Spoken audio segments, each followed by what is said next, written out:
And you know what? If you actually deal with some of these issues, you find yourself on the mat more often, taking less days off to let your body recover, which means you're going to get better at jiu-jitsu, which means you're going to promote faster, and you're going to be able to roll better each and every day. All right, guys, I'm on a GHD machine, and you might not have one of these for doing hip extensions.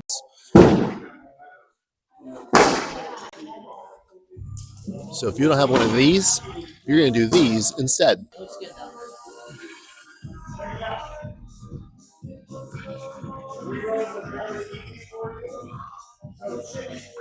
In jiu-jitsu, because so much of our time is spent in that elbow to knee position, or sitting in guard, or in the closed guard position, pulling our knees towards our chest and our opponent towards our body. It's important to work the antagonist of those muscles, which is the opening here. So that's why you're doing these movements here. Under control, driving your body up, and kind of doing a forceful opening rather than just that forceful closing all the time. So if you're at a gym that has these, what you're going to do is get in here and slip your feet between the two rear roller pads and onto the back plate. And the other one's on. And then if you're comfortable, you extend yourself out. Now, I'm already working a ton my hamstrings and my glutes and my spinal erectors just to keep myself from falling. So I let myself fall and I come back up, creating that contraction that offsets a lot of what we do again in jiu-jitsu with our guard play. So for me, I try to go until the muscles start to burn, and then I add one or two more reps. There's also some stretches.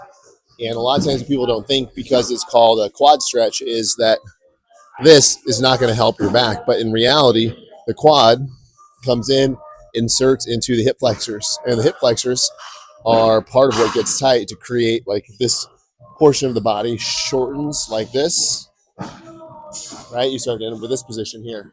And then you overextend this way, and then the back is already tight.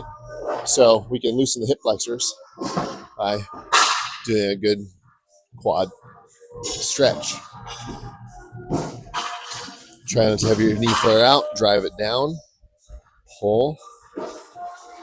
Hold for 30 seconds to get some initial benefit, and then maybe 2 more full minutes to get some of the lasting effects of it. So essentially, you are stretching your quad to actually stretch your hip flexor to actually help your back. Anybody who's had real back injuries will know that you could lay on the ground and throw your leg over your side and twist and pull and whatever, and it might give you some temporary relief, but at the end of the day, it always comes up short. It's because we're not dealing with the hip. So make sure you deal with the hip.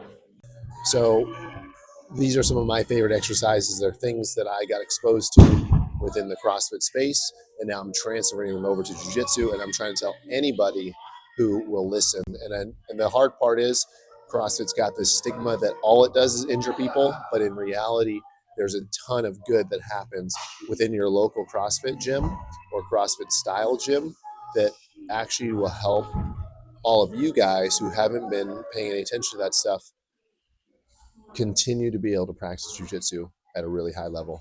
And you know what? If you actually deal with some of these issues, you find yourself on the mat more often, taking less days off to let your body recover, which means you're going to get better at jiu-jitsu, which means you're going to promote faster, and you're going to be able to roll better each and every day. So enjoy these. Let me know what you think. Drop a comment below. If you've got other ones that you want me to talk about, demo, or break down, let me know.